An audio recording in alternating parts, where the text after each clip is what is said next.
নমস্কাৰ প্ৰিয় বন্ধু বান্ধৱীসকল মই দীপু কুমাৰ ডেকাই পুনৰবাৰ আজি আপোনালোকক এটা নতুন ভিডিঅ'লৈ স্বাগতম জনাইছোঁ। বন্ধু বান্ধৱীসকল আজি আপোনালোকৰ মাজত লৈ আহিছোঁ SSC combine higher secondary level examination চমুকৈ CHSL বুলি কয়।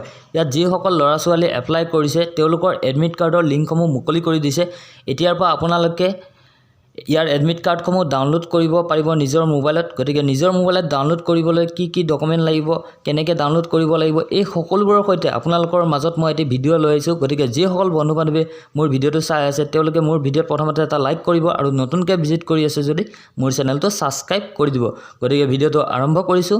এডমিট কাৰ্ডসমূহ যদি আপোনালোকে ডাউনলোড কৰিব বিচাৰে তেন্তে ভিজিট কৰিব পাৰে আছাম কেৰিয়াৰ, আৰু আছাম কেৰিয়াৰ ভিজিট কৰাৰ পাছত আপুনি অলপ তললৈ স্ক্ৰল ডাউন কৰিব আৰু স্ক্ৰল ডাউন কৰাৰ পাছত এনেকৈ তললৈ স্ক্ৰল ডাউন কৰি গৈ থাকিলে তলত দেখিবলৈ পাইছে এয়া name of exam combine higher secondary level examination, name of organisation staff selection commission, type of exam computer বেছ এক্সামিনেশ্যন যাক কোৱা হয় CBT 1। আপোনালোকে CBT 1 এক্সামটো দিব লাগিব। ডেট অফ এক্সাম 24 মে'ৰ পৰা 10 জুনলৈকে ইয়াৰ এক্সাম চলিব। এই এক্সামটো দিবৰ কাৰণে ইয়াত কেইটামান এক্সাম চেণ্টাৰ দি দিছে। নৰ্থ ইষ্টৰ কাৰণে দিছে ইটানগৰ, ডিব্ৰুগড়, গুৱাহাটী, যোৰহাট, শিলচৰ, কহিমা, শ্বিলং, এনেকুৱা বহুকেইটা চেণ্টাৰ দি দিছে। আৰু SSC CHSLৰ আণ্ডাৰত ওলোৱা পদসমূহ কি আছিল চাই লওক। SSC CHSLৰ আণ্ডাৰত ওলোৱা পদসমূহ আছিল লোৱাৰ ডিভিজন ক্লাৰ্ক LDCৰ পদ মুকলি হৈছিল, জুনিয়ৰ ছেক্ৰেটেৰিয়েট এছিষ্টেণ্ট JSA পদ মুকলি হৈছিল, postal assistant PA, sorting assistant আৰু ডাটা এণ্ট্ৰিৰ পদ মুকলি হৈছিল। ইয়াৰ এডমিট কাৰ্ডসমূহ যদি আপোনালোকে ডাউনলোড কৰিব বিচাৰে দেখিবলৈ পাইছে SSC CHSL এডমিট কাৰ্ড। ইয়াত ক্লিক হিয়াৰ কৰি আপোনালোকে ডাউনলোড কৰি ল'ব পাৰিব। আৰু ইয়াৰ অফিচিয়েল এডভাৰটাইজমেণ্টখন যদি আপোনালোকে ডাউনলোড কৰিব বিচাৰে তেন্তে ইয়াত ক্লিক হিয়াৰ কৰি আপোনালোকে ডাউনলোড কৰি ল'ব পাৰিব।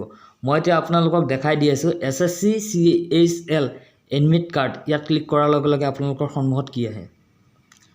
তাত ক্লিক কৰাৰ লগে লগে আপোনালোকে দেখিবলৈ পাইছে ষ্টেটাছ এণ্ড এডমিট কাৰ্ড। যদি আপোনালোকৰ ৰেজিষ্ট্ৰেশ্যন ID মনত আছে তেন্তে ৰেজিষ্ট্ৰেশ্যন ID ইয়াতে বহাব আৰু ডেট অফ বাৰ্থটো ইয়াতে বহাই কিনে আপোনালোকে ইয়াত ক্লিক কৰাৰ লগে লগে আপোনালোকৰ সন্মুখত এডমিট কাৰ্ডখন আহি যাব। নাইবা আপোনাৰ যদি ৰোল নম্বৰটো মনত আছে তেন্তে ৰোল নম্বৰটো ইয়াত বহাব আৰু ডেট অফ বাৰ্থটো বহাই কিনে এই তলত click to know' the status as admit card ইয়াত ক্লিক কৰিব। ইয়াত ক্লিক কৰাৰ লগে লগে আপোনালোকে এডমিট কাৰ্ডখন ডাউনলোড কৰিবলৈ পাৰিব। যদি আপোনাৰ ৰেজিষ্ট্ৰেশ্যন ID বা ৰোল নম্বৰ একো মনত নাই তেন্তে নিজৰ নামটো ইয়াত বহাব আৰু ডেট অফ বাৰ্থটো বহাই দিব। বহাই দিলে ইয়াত ক্লিক কৰিলে আপোনালোকে নিজৰ ৰেজিষ্ট্ৰেশ্যন IDটো ডাউনলোড কৰি ল'ব পাৰিব। বন্ধু বান্ধৱীসকল আজি আপোনালোকৰ মাজত মই ইমানখিনিয়ে আগবঢ়ালোঁ।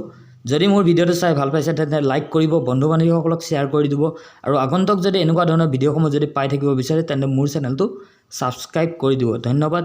জয় অসম।